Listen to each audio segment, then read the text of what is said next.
U.S. has produced some of the greatest wrestlers of all time, but only one went undefeated throughout his collegiate career. He is Cael Sanderson out of Iowa State University, 159-0 in his collegiate career. But he has very little international experience. He's a tough guy, and he'll be up in Battle Zone 3 next. Well, here we go. I'm joined now by Jeff Flatnick, the 1984 Olympic champion in Greco-Roman wrestling. This, Jeff, is the first major senior international opponent for Cael Sanderson. Yoel Romero, the tough guy from Cuba at 25 years old, very experienced. Yes, he is a 5-time world medalist, second in Sydney at the Olympics, world champion as well. And because it was a scoreless first period, they start in the clinch. Both wrestlers having identical locks, and Sanderson dropping down and hooking an ankle, and he will score first blood in this match. That's a point for a takedown.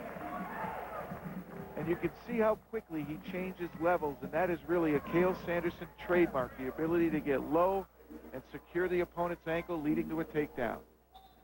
Talk about the different styles. He, of course, is very successful in NCAA freestyle wrestling. International freestyle is slightly different. Yes, it is. Our collegiate style is very different. 45-degree angle of the back and hold for a 2 count to score back points, where internationally it's 90 degrees and all you have to do is flash. And Romero returns the favor to Sanderson, getting his own takedown. Now 1-1, and the action in the second period heating up. And this is where Sanderson perhaps is the least experienced in his wrestling career, and that is parterre on the mat international style. And Romero really didn't try anything there. Good defense by Sanderson. But that is where he will be tested by the international competition. He's used to the collegiate style, and part of the reason is he would have been 2 years ago in the World Championships in Madison Square Garden, except for 9/11.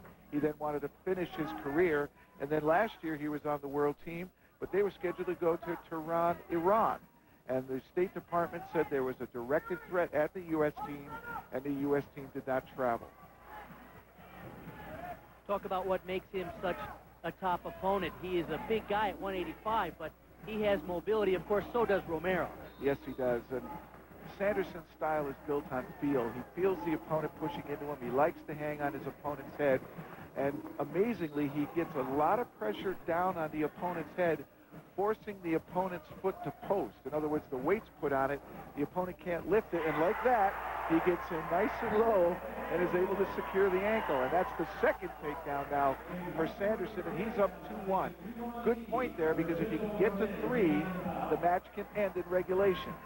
Ooh, a nice little scramble here at the edge of the mat. Sanderson needs to be careful. He wants to elevate that leg, and they go out of bounds. No score. It was that very position that Sanderson, I've seen him lose to a couple of Americans, that he was taken advantage of in laying on the leg, the opponent able to turn him. You can hear Kevin Jackson in the background yelling, keep wrestling, don't just lay there.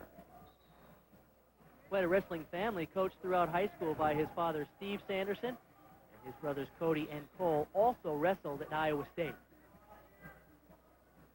Well, Sanderson will be wrestling full-time freestyle this year. He's got a World Cup coming up in Boise, Idaho in April. He'll be at the Nationals in May, which determines the ladder for the World Team Trials, which will be coming up in June. That'll be in Indianapolis.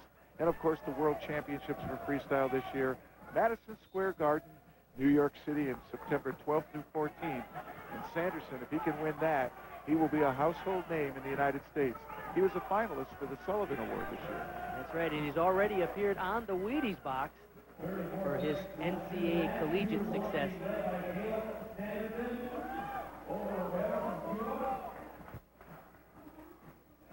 Two to 1 you score. Sanderson, one more point, he can end this in regulation time. Otherwise, we go to overtime and another clinch.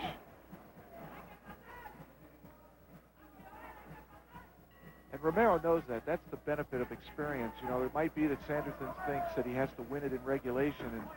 In international wrestling, you don't have to. You can carry it into overtime. And so that's the end of the second period, 2-1. A wrestler must reach 3 points to get the win. So we are going to overtime with Sanderson and Romero when we come back to the Titan game. Period, Jeff. this was potentially a takedown for Sanderson, but it didn't earn a point. No, it didn't. Sanderson clearly here muscles Romero down and spins behind him. Both of Romero's arms are on the mat. I don't know why that was not a takedown point. Let's talk about the rules in overtime. Well, after a scoreless period, they start in the clinch. And actually, it was 2-1 at the end of regulation. And anytime neither wrestler gets to 3 points, they start in the clinch in overtime. And that's where they are right now. If either wrestler breaks the lock here like Sanderson just did, it's going to cost him a point. That's a penalty. Romero gets a point. He has the opportunity to put Sanderson down as well, and he elects to keep him standing. Interesting call by Romero. Score is 2-2 in overtime. And it's now sudden death. First takedown wins. If time runs out in overtime, they go to the caution and passive calls.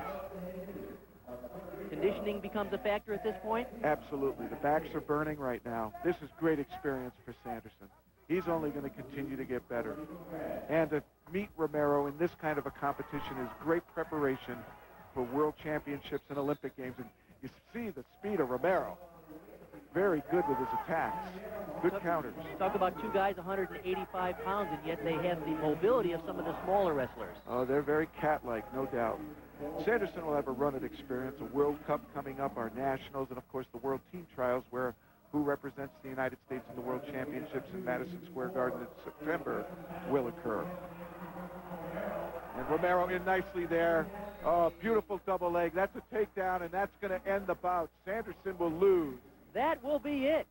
Romero 3-2 over the highly regarded Cael Sanderson. And here you see the shot. Romero got underneath Sanderson's hips, brought the head to the outside, cut to a double leg takedown, and finished strongly there. And a tough loss for Sanderson, but perhaps a good lesson. I have a feeling